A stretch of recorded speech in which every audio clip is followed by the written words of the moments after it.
नमस्कार, मैं Amit. YouTube channel में आप सभी का स्वागत है। आज पैकेज के बारे में चर्चा करेंगे। पैकेज क्या चीज़ है? जैसे सी प्रोग्रामिंग में हेडर फाइल्स का यूज़ करते थे। सारी हेडर फाइल्स एक ही फोल्डर के अंदर होती थी और जिस हेडर फाइल के फंक्शन की एट्रीब्यूट्स की ज़रूरत होती थी, तो उस फंक्शन से संबंधित जो हेडर फाइल होती थी, उस हेडर फाइल को हम इंक्लूड कर लेते थे। इसी तरह से जावा में बहुत स्ट्रॉन्ग फीचर है इसमें, जावा में, क्योंकि ये हायरार्चिकल मोड में होता है पैकेज, और large number of attributes, large number of different functions, classes, pre defined classes can use in package. तो पैकेज में बहुत सारे सब पैकेजेस भी होते हैं। तो पैकेज एक तरह की डायरेक्टरी हो गई, जिस डायरेक्टरी में हम बहुत सारे एक तरह के एट्रीब्यूट्स रखते हैं, तो वो एक तरह का पैकेज कहलाता है। अगर हम पहले से जो यूज होता है जावा के अंदर पैकेज, उस पैकेज की बात करें, तो उस पैकेज में जावा मेन पैकेज है। उस जावा के अंदर LAN, LNG, UTIL, IO, AWT, net और एप्लेट, ये 6 तरह के सब पैकेज होते हैं। जो कि जावा मेन पैकेज है, उस पैकेज के अंदर ये 6 पैकेजेस बिल्ट इन होते हैं, पहले से होते हैं। और अब जैसे java.lang, LANG स्मॉल लेटर्स में रहेगा, पैकेजेस के जितने भी नाम हैं स्मॉल लेटर्स में रहेंगे।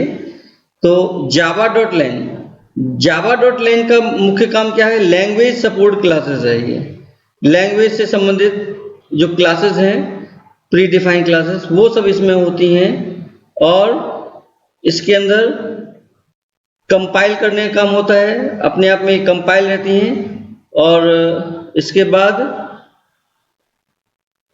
Primitive types, string, math, functions, threads और एक्सेप्शंस से संबंधित जितने एट्रीब्यूट्स हैं, वो java.lang पैकेज में होता है। इसके बाद दूसरा पैकेज है UTIL पैकेज। तो इसको कैसे इंपोर्ट करेंगे, अपने प्रोग्राम में कैसे लाएंगे, उसके लिए java.util यूज करेंगे। वैसे तो बाय डिफॉल्ट होता है ये java.lang, java.util। तो इसमें क्या होता है? लैंग्वेज यूटिलिटी क्लासेस होती हैं। इसमें vectors, hash, tables, random numbers and data, इन सब का यूज इसमें होता है। किसी एडिटर में इंपोर्ट करना होता है। वैसे जो डॉस वाला है उसमें तो इंपोर्ट करना होता है, लेकिन किसी एडिटर में पहले से दिया हुआ रहता है, बिल्ट इन रहता है, तो इसको इंपोर्ट करने की आवश्यकता नहीं होती है। तीसरा है java.io। java.io क्या करेगा? ये क्या करेगा? ग्राफिकल यूजर इंटरफेस के लिए इसका यूज करते हैं, GUI। जैसे एप्लेट का बहुत महत्वपूर्ण यूज है जावा में, क्योंकि ये कमांड बेस से GUI बेस में स्विच करता है। और GUI यानी ग्राफिकल यूजर इंटरफेस आसान होता है, उसको ऑपरेट करना आसान होता है और इंटरेस्टिंग लगता है, थोड़ा अच्छा लगता है देखने में, इसलिए ये बहुत महत्वपूर्ण है। और इसमें क्या होता है? GUI से संबंधित जितने एट्रीब्यूट्स हैं वो इसके अंदर इंक्लूड होते हैं। विंडो से संबंधित, बटन से संबंधित, लिस्ट से संबंधित, मेन्यू से संबंधित, जितने भी ऑपरेटिंग सिस्टम यानी ऑपरेटिंग विंडोज से संबंधित जितने एट्रीब्यूट्स हैं, वो सब इसके अंदर होते हैं। जैसे बटन हुआ, जैसे टेक्स्ट बॉक्स हुआ, जैसे रेडियो बटन्स हुआ, जैसे लिस्ट हुई, मेन्यूज हुई, ये सब किसके पार्ट हैं? विंडो के पार्ट हैं। किसी भी तरह का विंडो हो, चाहे वो लाइनक्स का विंडो हो, चाहे वो माइक्रोसॉफ्ट विंडो का भी पार्ट हो, किसी का भी पार्ट हो। विंडो मतलब GUI बेस्ड वर्किंग। इसके बाद चौथा है नेट मतलब कनेक्शन, नेटवर्किंग के लिए नेट है। तो इससे नेटवर्किंग से संबंधित जितने कम्युनिकेशन फंक्शंस होते हैं, सॉकेट प्रोग्रामिंग होती है, जितने भी चैटिंग प्रोग्राम्स बनते हैं, जितने भी विशेष तरह के कम्युनिकेशन लिंक बनते हैं, जितने भी बैंकिंग के ट्रांजैक्शन से संबंधित वर्क होते हैं, सिक्योर वर्क होते हैं, वो सब java.net पैकेज के अंतर्गत होता है। इसमें सॉकेट प्रोग्रामिंग होती है बेसिकली। इसके बाद नेक्स्ट है java.applet। ये बेसिकली एप्लेट्स के इम्प्लीमेंटेशन के लिए इसका प्रयोग किया जाता है। तो ये बिल्ट इन पैकेज की बात कर रहे थे हम, कि उसके अंदर जो पैकेज होते हैं वो कैसे उसके अंदर रहते हैं। तो ये समझ लीजिए जैसे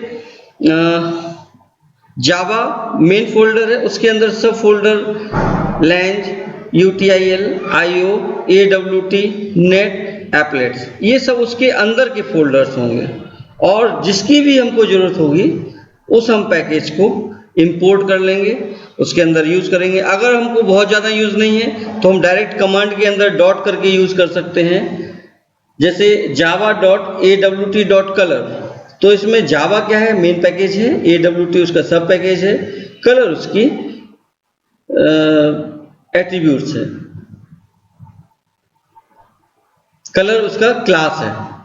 यस, कलर में C कैपिटल है, इसलिए देखिए क्लास में हमेशा कैपिटल अक्षर लेते हैं, पहला अक्षर कैपिटल होता है और उससे पता चल जाता है कि वो क्लास नेम है या कुछ और है। तो अगर हमको जैसे मान लो ऑब्जेक्ट बनाना है कलर का, और हम इंपोर्ट नहीं करना चाहते हैं, तो हम डायरेक्ट लिख सकते हैं java.awt.color obj equal to new करके, इस तरह से हम ऑब्जेक्ट क्रिएट कर सकते हैं। तो ये भी एक तरीका इसका है। तो ये तो पैकेज के अंदर की बात हुई। इसके बाद पैकेज को क्रिएट करना, तो क्रिएट करना उसमें नेमिंग कन्वेंशन आपके सिलेबस में जो दिया हुआ है, नेमिंग कन्वेंशन दिया हुआ है, नेमिंग कन्वेंशन। तो नेमिंग कन्वेंशन में वही सिस्टम है कि किस तरह से नाम देना है पैकेज, उसका पैकेज का इसके लिए है।